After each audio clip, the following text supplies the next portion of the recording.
Well, that was an absolute cracker of a season. So let's go into the review and see what the transfer window has done for us.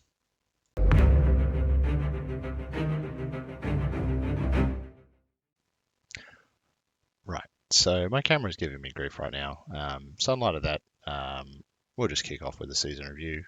Goal of this episode is to kind of get through the season review and bring you any transfer news as we prepare for our next season in J2. So new arrivals. Some of these I did not realize were new arrivals. People like Jin, Agu, um, specifically. I did not Onodera. I think Fouquet as well. Did not realize these gentlemen came in at the start of the season, but have been having bangers. Um, Okuda was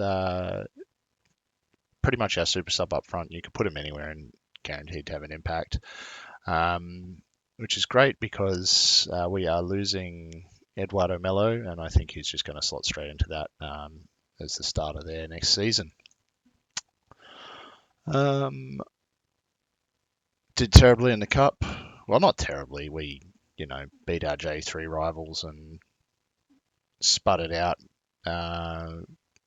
contentious but respectable losers against Yamagata, I think, from J2.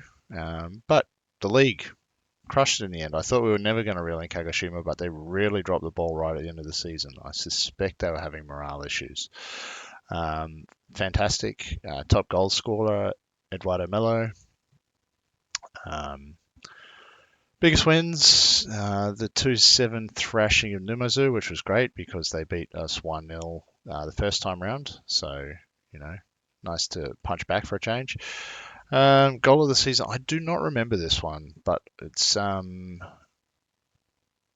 was that? Ended towards the end of the season against Totori. I mean, we did have a few games like this where there are a lot of great goals, but for me, it will be the one that never made it to this YouTubing, which was Jin's solo run from the midfield through three defenders and past the keeper. So there's nothing really to talk about in finances here. For some reason, Jin is one of our highest jersey seller players, despite only really finding his feet in the final third of the season. Not going to complain. If people want to buy a shirt, they want to buy a shirt. Nothing to compare against at the moment.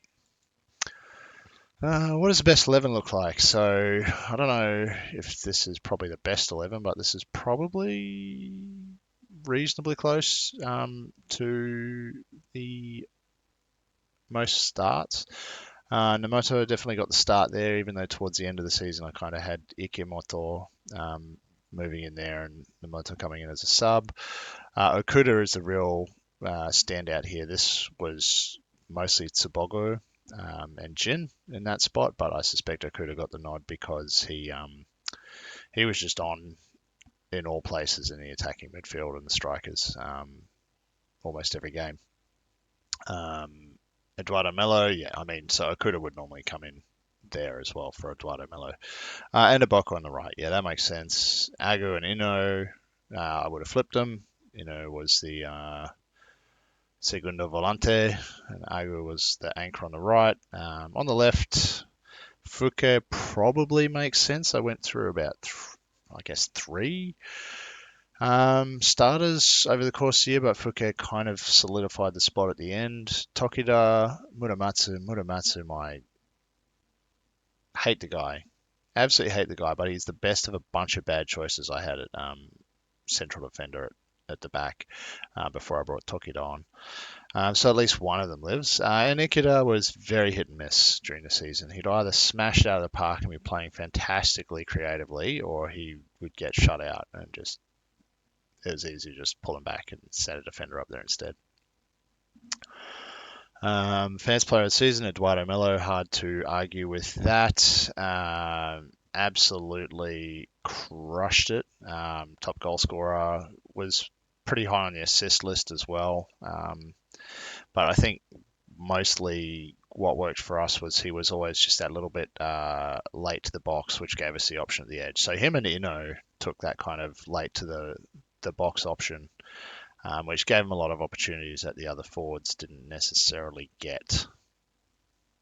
Signing of the season, Tokida. It was the mid-season signing, so I'd definitely give him that. But I would say,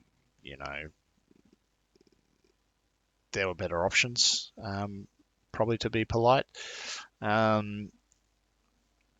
Most assists, Ikeda down the wing.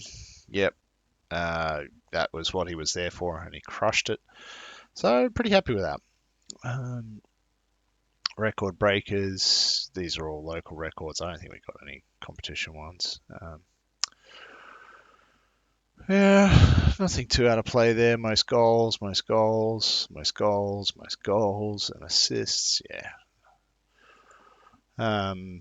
So there we go. This one here, the whistle-beating 93rd minute winner was the one that actually gave us the cup, although at that point I think we already had it because Kagoshima had bottled their last match. Didn't matter what we did at that point. We could have lost the next two in a row. Still won it. But yeah, all right. Time to bring you some transfer news. Well, this one came and went in a hurry. We've been taken over. Literally started seeing items about it in my inbox about 2 or 3 days ago. Got embargoed yesterday. And now it's done. Fantastically, someone's put quarter of a million into the budget, and we're about to find out what's going on here. So what do they want us to do? Dear Lord, we just got promoted and we're expected to play attacking soccer, make the most of set pieces, entertaining soccer, and counter-attacking soccer. So some things are quite at odds there, but that's all right. Work within the payroll budget, grow the reputation, easily achieved. All right. While we're here, we'll have a quick look at what has been happening in the transfer window. So I think you may recall that I had picked this guy up on a free in the middle of last year. So he will be joining us in a couple of months. I'm pretty happy with him. His positioning is good. His pace is good. He's tall, but he's not a massive jumper. His composure is a bit crap. But hopefully, he's only 20, so hopefully he'll grow into that.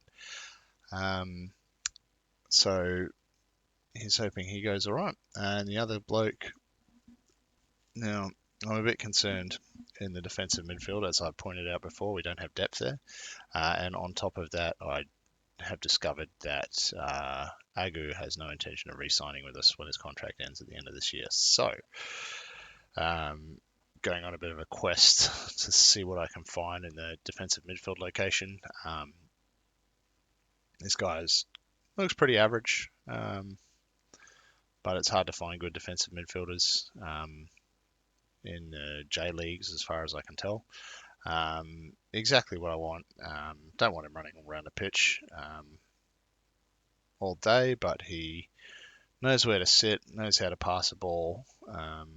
Well, no, he doesn't really, but he's quite good on his mentals, which will usually translate in my experience. So these are the two I've got coming in now. I'm still looking for another backup defensive midfielder, and other than that, we'll keep our eyes and ears open for whatever else comes through. All right. So just a bit of a transfer window update.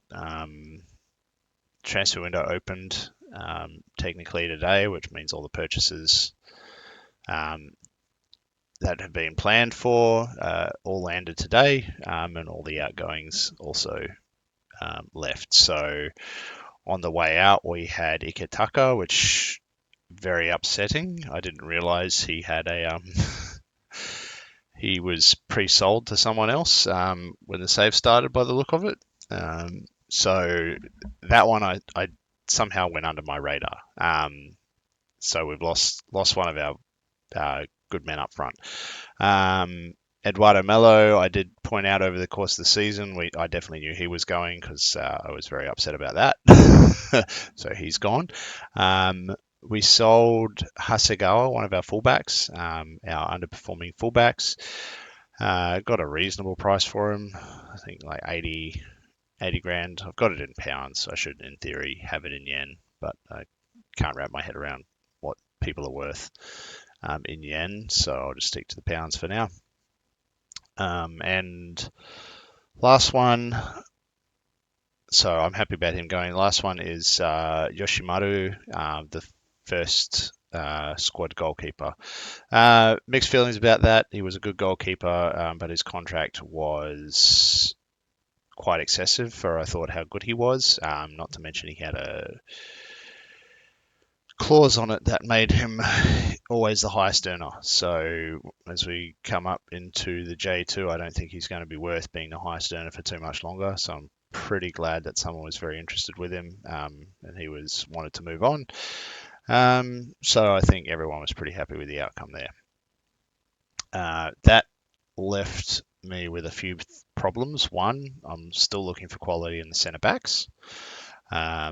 Two, I have no depth in the defensive midfield. My backups are 1.5 star and 1.5 star with almost at their full potential. And I have a lack of depth in the wings. So you can see where I'm going with this. I did the time old. So, well, let me start with the people that you've already seen. So Kaua and Taniguchi, I think I pointed out maybe in in the last cut that I'd already picked up. And then I did the time old tradition of going through every person who was getting out of their contract in the league and offering them trials. My reputation worked against me. No one wanted to really come trial for us, but I got 3 trialists out of it anyway.